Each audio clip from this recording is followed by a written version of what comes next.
red line represents Republicans. The green line represents Democrats.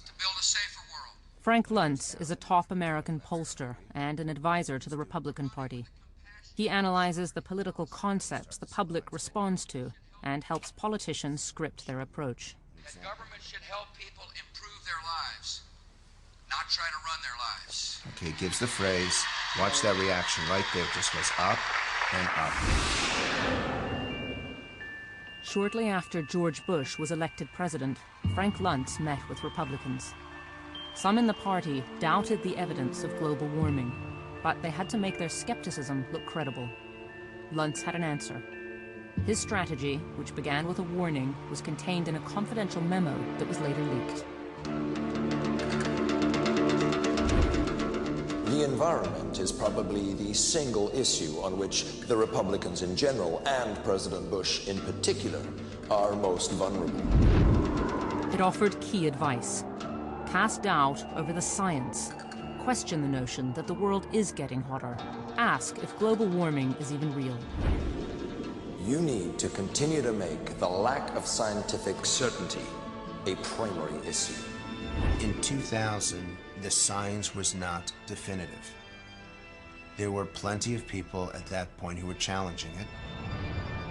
The memo urged Republicans to seek out scientists who were doubters and give them a voice. Be even more active in recruiting experts who are sympathetic to your view and much more active in making them part of your message.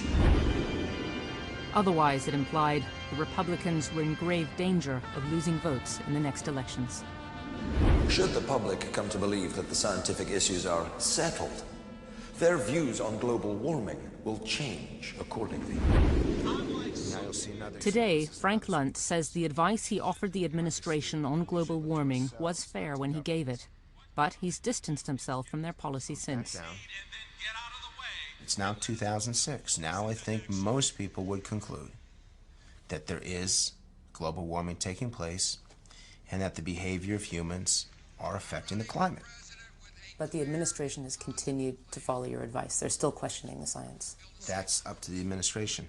I am not the administration. What they want to do is their business. It has nothing to do with what I write. It has nothing to do with what I believe. I, George Walker Bush, do solemnly swear.